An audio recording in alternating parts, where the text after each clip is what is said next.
Got the mud, turn that into something. Nigga, I stand on bills, them killers and tricks gon' salute me for something. Nigga, don't try me, I keep Y'all back for another video. We got Lil Kee, the dark story of what could have been. I don't know what it's about, but I know that this channel right here unveils, like, I forgot what to do. I forgot what it's channel about, but before we get into it, make sure y'all like, comment, subscribe. We're on the road 2,000 subs. Have you ever seen what pain could really do to a person? Or in this case, an upcoming superstar. What can you tell us about your brother Lamar? Down came the rain and washed the spider out. What's funny, nigga? I shoot you in your shit. Yeah, rich queen. Yeah, I'm talking to you, rich queen. I shoot you in your shit, boy. You said rich In this who? video, we're going to be covering Lil Rich Kee. Queen? You rich queen. I shoot you in your shit, boy. In this video, we're going to be covering Lil Kee and his career thus far. Don't tell me lies, man. Don't tell me lies.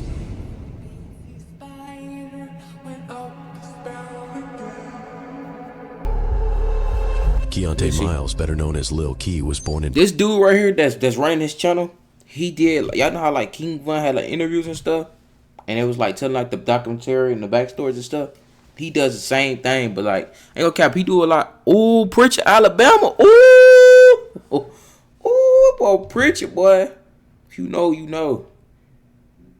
From up in Alabama, if you know Preacher. If you know, you know. I don't gotta say nothing, bro. But like, what I was gonna say is the dude that do this channel, he do digging and stuff. You know what I'm saying? Like they did on King Bun for like his documentary and stuff like that. Pritchard, Alabama, a very small city with the population being around 19,000 people. Facts, and with it's a small, quick search, you'll find that it's a quite dangerous city, with a higher crime rate than 81% of Alabama's other cities and towns. But Kee wouldn't stay in Pritchard, as he'd explained that he left there when he was in 3rd grade and moved to Marietta, Georgia. Did you grow up there or did you grow up here in Atlanta? I grew up here. I moved up here about 3rd grade. Okay. What part of Atlanta did you move to? Marietta.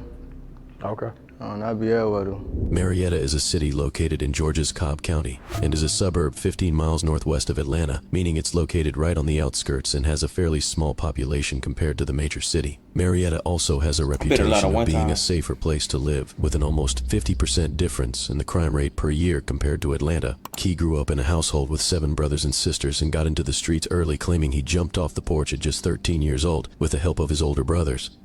At what age would you say you jumped off the porch? I always knew what was going on. Shit, about 13, 14. But I already knew what was going on though. Yeah. So when you jumped off the porch, did your older brothers, they kind of help guide you? Teach you what not to do? My big brother know that.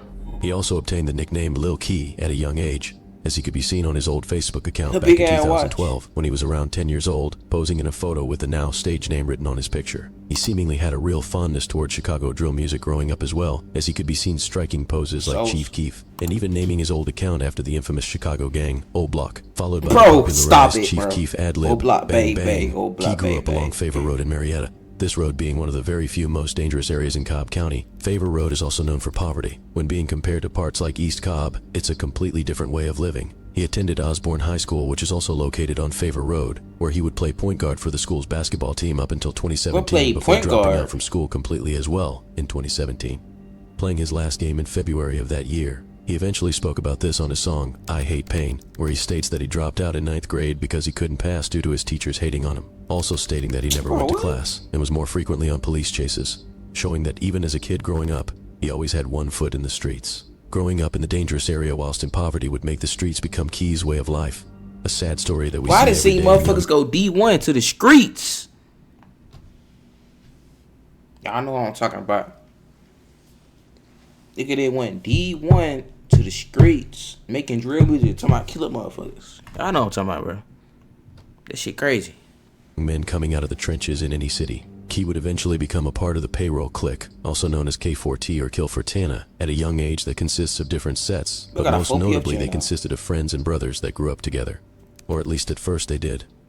But we'll get deeper into that topic later in the video, as it's a very important part of his story. For now, we have to look at what actually started this story, or more specifically, what started Lil Kee's music career and how he blew up seemingly overnight, causing a string of events that led to the outcome we see today. While he got into the streets at a young age, it wouldn't be till later in his life that Kee started making music. He would say that music came natural to him, and his big brother Meech helped him write some of his early songs. It was slick and natural, but my other big brother was helping me. Yeah. Meech. He would help me write that shit. He wouldn't be wrong about music coming natural to him though, because Kee's music career was a real quick success as he would release his first song in November 2019 titled Swing My Way, which currently sits at 194,000 views. He would also release another song in 2019 titled Make It Out, where he speaks about wanting to make it out of his current situation and get rich to take care of his family. He would state in this song, "Lil Bam died, my girl came, everything changed," referring to his cousin Bam in Alabama who passed away. This tragic loss being a very important part of Kee's story, because months before he started making music on January 5th, 2019, Pritchard, Alabama police... I know this street. Because months...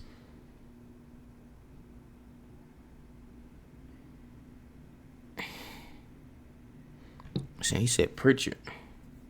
Before he started making music on January 5th, 2019, Pritchard, Alabama police responded to 521 East Elm Street and being shot. Upon arrival, officers observed a black male victim on the ground with gunshot wounds. This man would later be identified as Antrell Nichols, also known as Bam, Lil Kee's cousin.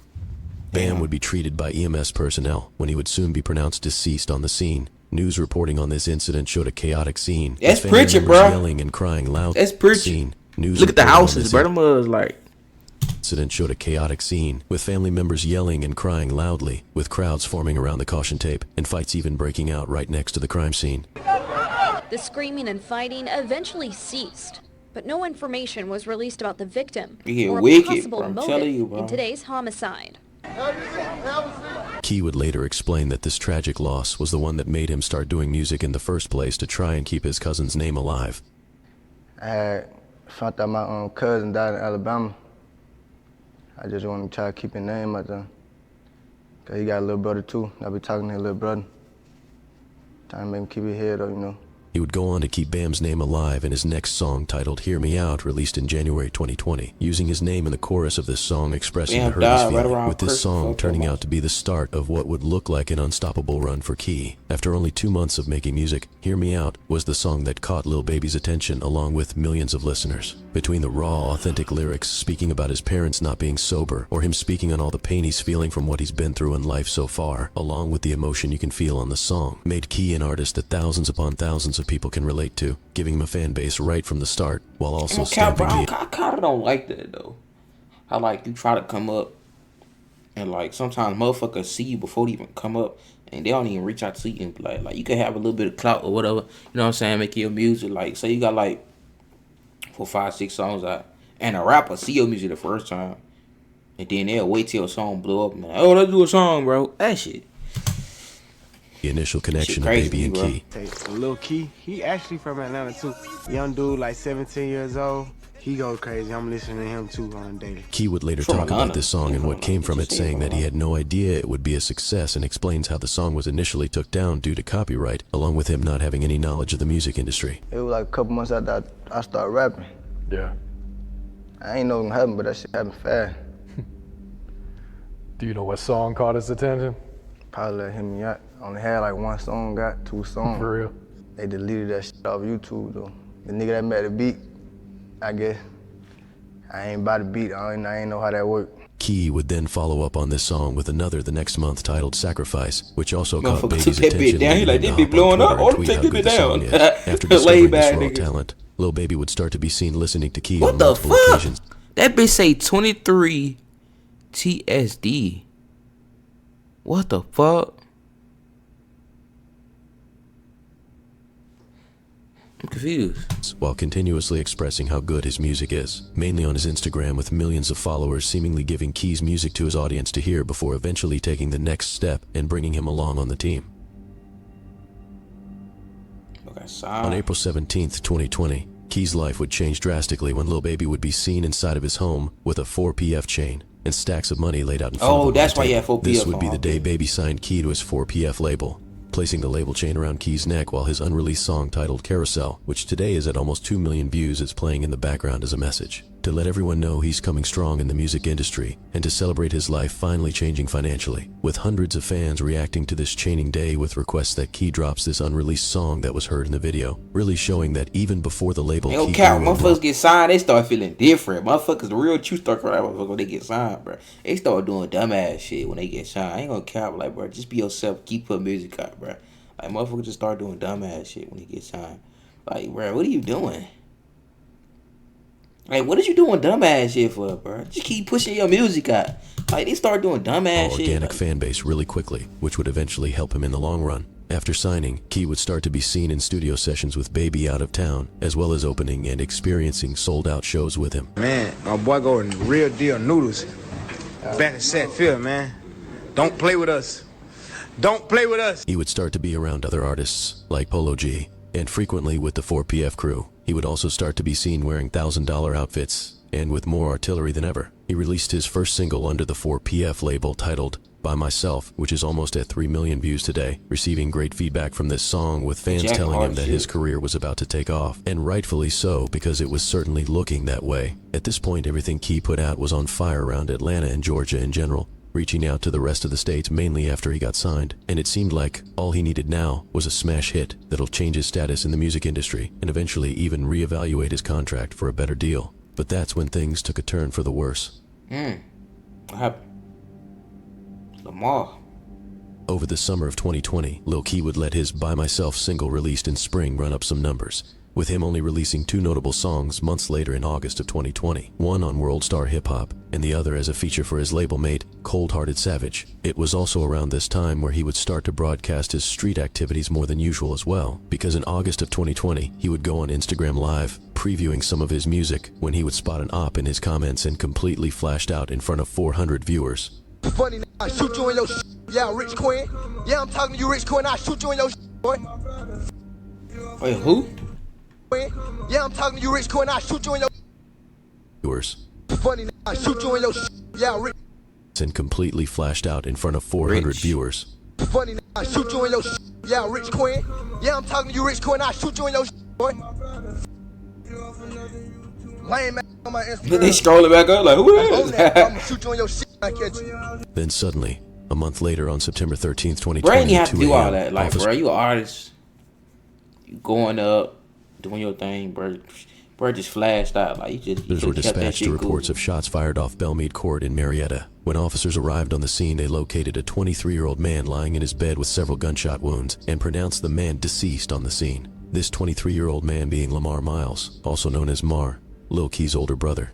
Evidence suggested that the bullets came from outside the house, and reports show that a 22-year-old woman, who was allegedly Lamar's girlfriend, was also grazed in the arm by a bullet and refused to be transported to a hospital, and this case still remains unsolved to this day. The tragic loss was followed by an obituary that states Lamar was survived by his 2 parents, his son Jamar, his girlfriend, brothers, sisters, cousins, grandparents, and more extended family. Now, I want to be clear, the alleged reasoning behind this specific homicide is a sensitive topic and is strictly based off rumors from the streets, with none of these things being proven true as of today, and all info was taken from publicly available sources. But the fact is, theories exist and things were said publicly, so I'm doing my best to report on it while using the word allegedly very heavily. Kee and his brother Lamar are both affiliated with the Payroll Click. Facts, bro. I use the word allegedly. Kee and his brother Lamar are both affiliated with the Payroll Click, a gang located along Favor Road where they both grew up, and was created long before he started rapping. This clique is also known. Payroll. That's what motherfuckers. I ain't even gonna say nothing, but it's like some of my close friends, bro. They keep using Payroll, and they from Mobile, but I'm trying to figure out what the hell Payroll coming from. Now this is why I see where Payroll coming from. Known as K4T or Kill for Tana, which consists of multiple sets and one forming a whole. Payroll K4T, or beefing with a set called the Mucho Babies, also known as MOB.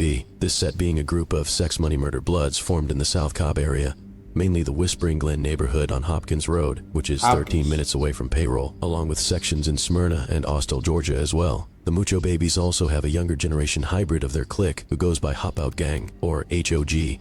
This younger generation operates on Hopkins Road as well, located in Powder Springs, Georgia, with all of these different locations being only 10 to 20 minutes away from each other, and all located in Cobb County. Hop Out Gang is notoriously responsible for the shooting that took place at McEachern High School in Powder Springs earlier this year on February 1st, when video footage would surface of a brief altercation between multiple people in a school parking lot, when shots would fly from both directions as the students scatter from the area. They're trying to jump my... You're right. I swear, bro, this it's just like this how it happened, bro. Like, you would literally be sitting there, like this something happened to my mama too. Like, she was sitting out, like, this junk happened in front of you, bro. You wouldn't even know that. Like, this how it start out. It started like play fighting, bro. And then it turned into something big. This is exactly how it looked, bro. This incident left 2 young men shot in the arm and leg who did not attend this high school. With one how the fuck you gonna pull out a gun and shoot him in the arm or leg? Of a weapon on school property, as well as loitering on school property, even being charged for possession of a weapon on school property, as well as loitering on school property, even though he was wounded that day. The 2 teens that were arrested for this shooting itself were indeed students at this school, one being 17 years old and the other being 16. These 2 teens are also alleged. It's so stupid. You can't wait to get off the property but first. The beef between Payroll and the original set Mucho Babies goes back as far as 2018, where on April 27th, 2018, at approximately 6:22 p.m., officers were dispatched to a parking lot on 1750 Bells Ferry Road in Marietta, where they found a 19-year-old man shot outside a convenience store. This 19-year-old man would then be rushed to Kennestone Hospital, where he later succumbed to his injuries. They are searching for a white car with a spoiler that they say went north on Bells Ferry Road here, and we have also learned that there was a desperate effort to save the life of a young man who had been shot just outside of this storefront. Cell phone video from an employee of a Food Mart store shows a woman and other people trying to save the victim of a shooting. Ali Raza told us he heard several shots before the man went down. I heard shots like 3 to 4, and when I saw one guy, he laying down outside my store door. And somebody said the guy was in a car and he just like pulled up to the pump, shot Buddy when he came out of the gas station, and then he just drove off. Marietta police descended on the crime scene quickly to set up a perimeter. Officers rushed here when someone in one of the businesses called 911 about a man in the parking lot who'd been shot. He would soon be identified as Tyon Gorman, better known as Miko. Miko was a member of the rival gang Mucho Babies, and word on the streets was that Miko was unalived by a man named DPF Shots, Shots being publicly locked in with Key and the whole payroll crew, and is also a member of a blood set in Cobb County. He allegedly carried out the hit with a 17-year-old man named Jamarcus Wright, also known as Pac-Man. Now, with all this just being a so-called rumor and not proven at all at first, or even a Reddit user writing these names out as the hitters of Miko while posting a screenshot of a PFK member dissing Key, it eventually turned out to not be entirely a rumor after all, as one of the 2 men, Jamarcus, also known as Pac-Man, was arrested and charged with Miko's death a month after it occurred, along with another man named Mackay. Shortly after, though, Mackay would be released and have the murder charges dropped due to the surveillance footage showing that he couldn't be identified on camera, and even having proof that he was located in Dallas, Georgia, when the homicide happened. Jamarcus, however, would remain in custody for this murder after Mackay's charges were dropped as investigation continued. And only 8 months later, in January 20... Ain't gonna lie, we can't do nothing but lock people up, bro. That's probably the most you can do. You can't do nothing but lock their ass up and find out who did it. Because if you don't find out who did it, these motherfuckers don't get out and act like they beat a body, bro. This happened. Cobb and Clayton County investigators and the FBI say they got these 20 dangerous gang members off the streets. They're facing a laundry list of felony charges. 120 separate counts of criminal activity. Now, this is all part of a 9 to 10 month investigation, sparked by 2 murders. Both murders committed by 2 gangs, the 8 gang and also the Bounty Hunters, and they're both subsets of the Notorious Bloods. Investigators say they had to use SWAT team members to hunt them down. Officers say for these gang members, violence, intimidation, and destroying families is their trademark. Murder, home invasion, ag assaults, armed robbery, and weapons and drugs charges as well. This multi-agency task force say they are absolutely committed to putting the squeeze on gangs in Metro Atlanta.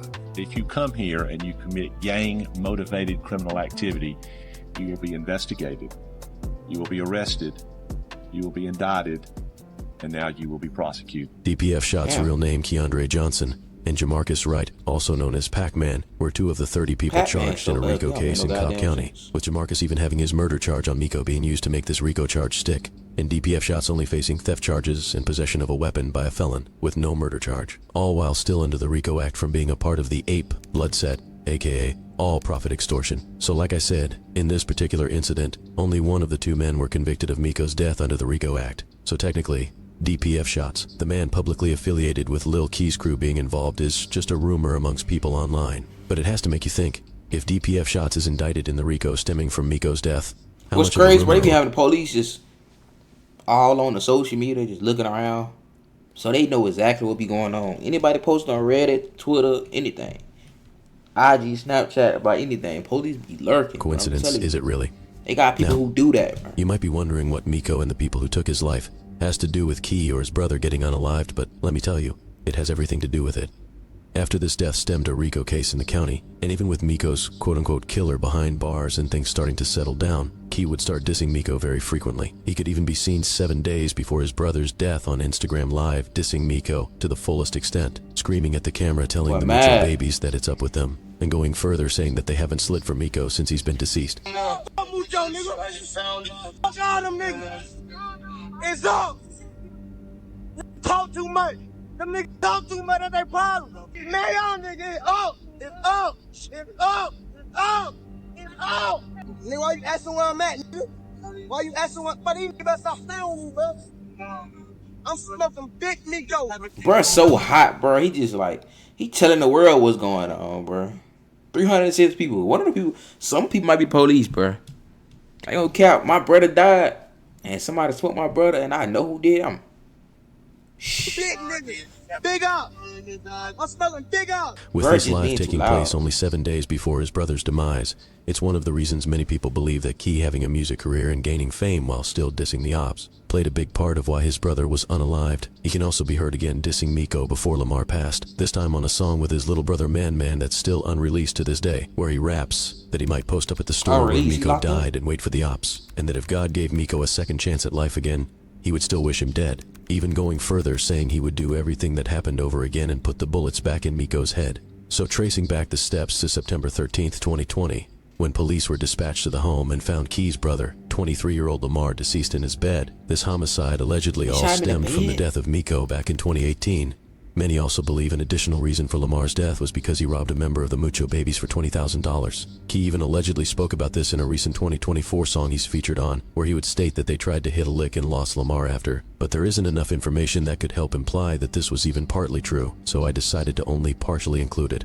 Following the loss of his brother Lamar, Kee would go ghost online for almost 2 weeks, being seen 13 days later with a short but heartfelt message to his brother saying he loves him, with a video of them together taken recently before he passed. He would go on to shoot the music video to a song he already had recorded titled No Love in November of 2020, then releasing a song and visuals with 42 Doug in the early months of 2021. After this, Kee wouldn't upload music for almost a year, more than likely dealing with the loss of his brother and getting more involved in the streets while doing so. He would get arrested in March of 2021 for possession of a firearm without a license, and fast forwarding to January of the next year, 2022, he would drop the most violent song of his career thus far, titled Catch a Murder. Not only being the most violent, this song became his most popular release, with it currently sitting at 20 million views on YouTube and over 3 million streams on Spotify. The mood and lyrics of this song fit the title perfectly, with him starting off asking if you want to catch a murder, going on to explain the steps to do so. He would start dissing the Mucho Babies as well. Is this you want to catch a murder? What up, doesn't care if it takes 20 years to unalive them, it's going to happen for certain. Going on to say more bold lyrics, claiming that he hopes someone's plug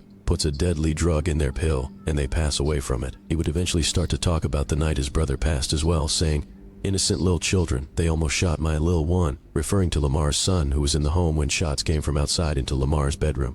He adds that it's almost been a year since his brother passed at the time of this release, and he's still numb to the pain from it, along with any other pain. A common symptom in people who have grief or experience trauma in their life, also known as PTSD. He'd lastly state in this verse that even if he makes $50 million, nothing will make him forget this loss, and he'll still seek revenge over it. The overall lyrics and mood of this song clearly wasn't just about the loss of his brother, but majorly a warning to the people responsible for it, the Mucho Babies. And it would certainly all unfold in front of the audience's eyes, because an upcoming rapper from the Mucho Babies side named Lil Crank would immediately respond to this viral song. Lil Crank was a close friend to Miko, as they're both from the Mucho Babies, and he could be seen mourning Miko back in 2018 when he passed, and before Crank became a rapper. Crank would respond to this song with a song of his own, seemingly remixing the name, titling it Murder, She Wrote. This response by Crank was made loud and clear to everyone listening, mainly by him actually filming the music video in Kee's neighborhood. He would shoot scenes at the Favor Road corner store inside and outside the store, as well as the Amber Grove apartment complex across the street from Favor Road, which is a known spot for the payroll clique to reside. Damn! Mucho would also shoot an ending scene at the taco truck next to the store on Favor Road, telling Key and payroll to come get some tacos and see what happens. Damn! He fucked up for that. Say go get some tacos. That's doing disrespectful.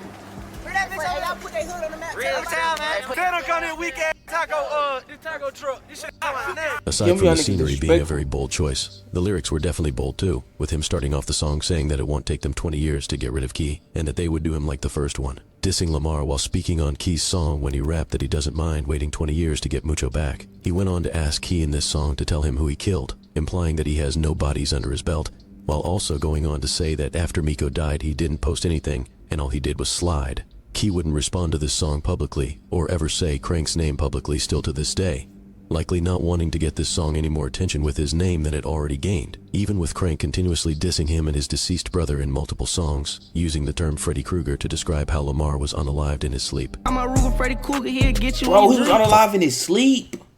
Nah, that's fucked up, bro. That's so fucked up. Freddy Krueger to describe how Lamar was unalived in his sleep. I'm a Ruger Freddy Krueger here, get you in your dream. Following his trending song release though, Key would start to plan his first album release with the help of Lil Baby, as Baby could be seen previewing the track list for Key's album on his Instagram, showing features like Lil Durk, 42 Dugg, Big 30, and even Baby himself. This track list title would be previewed and released as Letter to My Brother, dedicated to his brother Lamar. Following this album release, it would perform exceptionally well, reaching number 20 on Apple Music Top Albums and reaching 60 million total streams in the first month's performance alone, with the help of his smash hit Catch a Murder.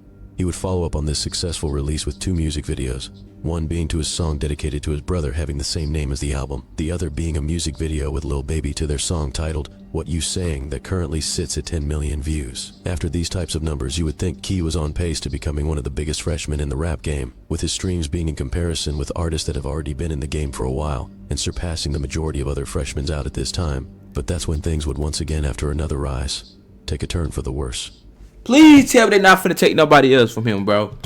Please tell me, bro. The 4PF label that Key signed to under Lil Baby was created by the successful artist in attempts to give rappers that came up like him a better start than they'd have with major labels, planned out to give the upcoming artist a small advance, whilst allowing their music to gain traction to eventually get in a better deal and owe less money. The first artist signed to this label was Rilo Rodriguez, who in Baby's words took a chance on him, and was the one that even brought the idea to light. Rilo was on some, like, I don't want to sign nobody but Baby, but I won't even sign people. Wow. Like, you know what I'm saying? Like, he down there, Rilo down there made me create a label. Baby would also speak about how his 4PF crew started out as just him and the quote-unquote gang. But 4PF was always just me and the gang, like me and the bros. Him saying this will play a very important role very shortly. Months after signing Rilo, Baby would reach out and sign Lil Kee along with 3 other Atlanta artists such as Nuda05, Dirty Tay, and Cold Hearted Savage. But only 2 years after starting the 4PF music group, another Atlanta-based record label, YSL, would be hit with a Georgia State RICO case, leaving rap superstar Young Thug in jail being tried as the head of the organization, which led to a lengthy problematic trial that's still going to this day, while turning the millionaire rapper's life completely upside down. The main allegations in this trial are that Young Thug's YSL is a street gang that uses earnings from Thug's music to fund the criminal organization, while Young Thug's defense is maintaining that YSL is certainly not a gang, putting his freedom even more on the line by taking the case to trial. Now for Baby, Young Thug is one of his closest friends even before he fully got into music, with them being locked in from the streets of Atlanta years prior. But Baby wouldn't have much time to feel sad for Thug or just watch from the sideline, because only 2 days after YSL's May 9th takedown, the Georgia Investigation Bureau would have a document leaked showing the list of criminal street gangs that are under investigation in it. Hop Out Gang, East West Mafia, Young Baby Chasers. Damn, they got everybody. Duct Tape, what the fuck? Inglewood Family Bloods, 1831 Beers, Zoo Crew. Ooh, 1700 Pyru. Sex, Money, Murder. What the fuck? I ain't never heard some of this shit. Goodfellas. Bounty Hunter Bloods. Get all. Damn. Outcast. This is some shit I ain't never heard, boy. West Side. Ooh, Ghostface Gangster. Boy, I ain't never heard of this shit. All About the Money. That shit crazy. Atlanta, these said gangs included the already indicted YSL, into an almost certainly heart-dropping discovery for Rolling Baby. 60s. The list also included his 4PF or 4 Pockets full label as a street gang. Not only did the feds have 4PF on paper, there were also several deadly events taking place in Atlanta involving Baby's own artists. Like on April 28, 2022, which is only 2 weeks prior to the document leak, 4PF artist Cold Hearted Savage would be performing at a nightclub in LaGrange, Georgia, when a member in his crew, later identified as Nasir Calvin, was shot in the head during a drive-by shooting outside of the club. Nasir was driven an hour away to Grady Hospital, where he later passed away. Atlanta police say someone drove a gunshot victim to Grady Hospital over an hour from away in LaGrange, that victim not surviving. Atlanta police have now confirmed the shooting happened on Lafayette Parkway overnight Saturday and was just Sunday. 18? The victim is an 18-year-old man. Now, we're told he had been in LaGrange with musical performers Cold Hearted Savage and others. They were performing at Club True. Police say Cold Hearted Savage is employed by the 4PF music label, which is reportedly associated with criminal street gangs in Atlanta. So not only was his artist being named in the headline of a shooting, the media started connecting 4PF to any street activities the artists are in, seemingly painting the picture of 4PF being a gang, or in this case, painting it as this shooting being retaliation on 4PF. But the label's run-ins with the law wouldn't stop there, because only 3 months later on August 19th, 4PF artist Dirty Tay was arrested and charged with firing into a car and striking a 3-year-old boy in the head. Police reports say a Kia pulled up next to another car on Peters Street, and Dirty Tay opened fire from the passenger seat, striking a 3-year-old boy who was riding in the back seat in the head. The child was taken to the hospital in critical condition, where he thankfully survived his injuries. Headlines on this arrest would show that Dirty Tay is signed to and employed by 4PF, labeling him as Lil Baby's artist as well. Baby could even be seen in a 2020 video almost begging Dirty Tay to take rap more serious, with Dirty Tay responding that he doesn't want to be a rapper and his friends claiming that Tay had taken a bad pill. So you don't want to be no rapper, huh? You trying to tell big, bro? Cool, bro. Just check that man in. What? You don't want to be no rapper because what? Please. I look from these like that. You say you don't want to be no rapper because what? She really good. She a George Reach. Another pill, bro? Wrong pill? I'm telling you, you need to go to a doctor. Get it on, bro. So things certainly weren't looking too good for Baby, or his label. From being named as a gang under investigation by the feds after seeing Young Thug be indicted for the same charge, to half of his artists making the news connecting the label to street activities publicly, all in the span of 3 months. But even with all this negative attention, Kee wouldn't make the label look any better. He would start to be seen more frequently on Instagram Live, giving off real dark energy, or more specifically, energy that he wanted to kill, going against his post made months before, claiming that he was no longer speaking about any negativity. Lost your brother.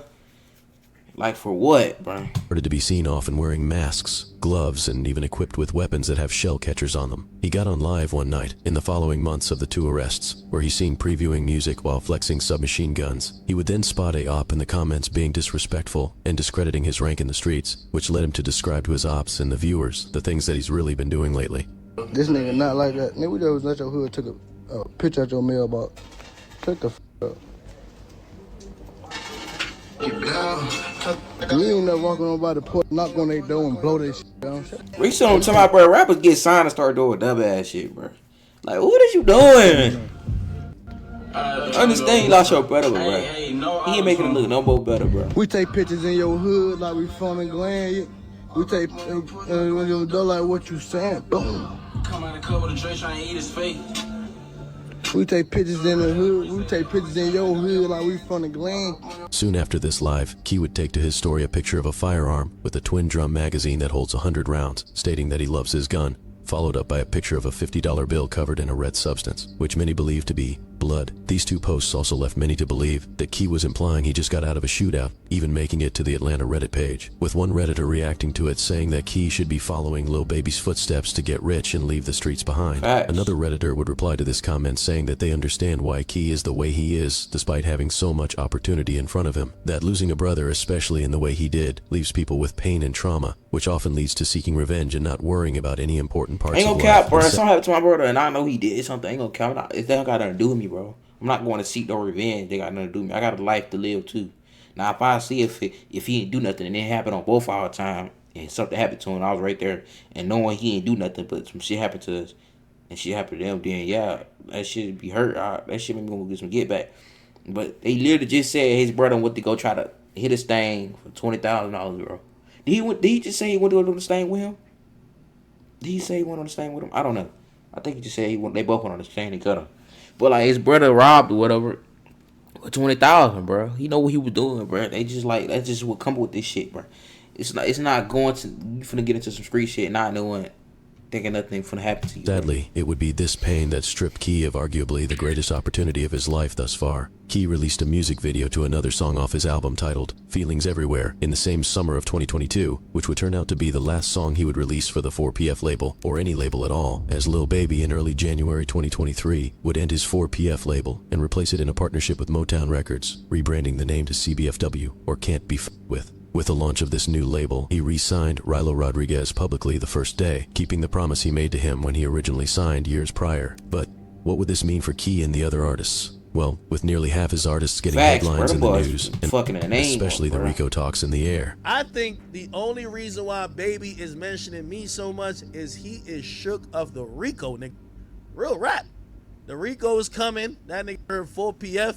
And now he rapping at a nigga who he knows is not in the streets, because he got some street shit that he could be talking about. Lil Baby decided not to bring along the majority of his former artists. This included the now incarcerated Dirty Tay, Cold Hearted Savage, and also Lil Kee. But one notable thing about Lil Kee in his career so far is that he definitely has a huge organic fan base, but at the same time him having no label behind him also means no promotion of his music, no funding, no future touring, less industry connections, and much more. For the music side of things, Kee definitely didn't give up music after his release. He went on to drop a mixtape in March of 2023, which included features like ESTG, Rilo, and Nuda 05. This tape was released on YouTube, and 5 of the 11 songs from the tape hit over 1 million views on just the audios alone, really showing the authentic fan base that he has, just like the day he was initially signed to the label, and how that initial authentic connection that fans had to his music would eventually help him in the long run, which it certainly has. Every feature Kee's been on since leaving 4PF does 100,000 views on average. He started doing lots of features this past year as one of his ways to make money from his music independently, with majority of these features being for local artists, and all still doing exceptionally well numbers with him on the song. But the release from the label surely wouldn't lead him to strictly focus on music, because he's now seemingly more involved in the streets than ever. He was seen earlier this year at the store where Miko died, trolling and reenacting the scene of his demise, also being seen on Instagram posted on his block with guns in his hands, and even posting an op on his story claiming that he's I'll be back. Everyone know that soon the man will be dead. This behavior would make his fans start to question why he's doing this and why he can't just focus on music, with the same answer eventually coming back again and again, that the loss of his brother changed everything for Kee. This type of situation hits different for fans that sat and watched the whole thing happen, because with many knowing how great Kee's music is, it can be hard to understand why he is basically still 10 toes in the streets. He would even rap on a recent feature release titled Slime Status that he was 18 when he went on a drill, and even though he signed a deal, he still loves the street life. On this same verse, he'd continue dissing Miko again, saying that he heard the story of how he died, and sent a hit making his lil bro slide. But the public display of street and gang activity wouldn't stop there, because just 8 months ago in January, a Mucho Babies member named J5 passed away in a car accident. Following his passing, Kee went live again on Instagram, where he can be seen listening to Youngboy while getting highly disrespectful towards J5 and the Mucho Babies. Pussy got hit on with that stick, he come do J5. Smoking J5, you know it. Done told him I'm blowing. Done, we on. Hold on one time. Smoke on J5, yeah, you know it. Yeah, J5, bitch. Dead ass nigga. Kee even liked J5's last Instagram post, trolling his ops again and again, seemingly getting joy and enthusiasm from them passing away. Ultimately, Kee gave up the rap star industry life to live more of a street life, it seems, which is sad to see when he has a huge fan base and makes great music. But from him going live injured in hospitals, to him appearing with casts on his hand implying he was likely in a shootout, all while his most recent songs are combined for millions of views, it seems as if his mind is still trying to juggle music and the streets at once, which very often leads to one of two things: jail or death. And from the outside looking in, you can only have opinions, of course, but this story has been heard many times in the case of artists coming from bad situations, and I hope Kee can find his way back to the passionate artist that the world saw in his early days making music, maybe using the loss of his brother Lamar as even more fuel to strive for something greater, just like he did when his cousin Bam passed and he strived to make music and keep his name alive. Facts, bro. What y'all think about that, man? That shit crazy to me, bro. Make sure y'all like, comment, subscribe, bro. We out, bro. For another one. Peace.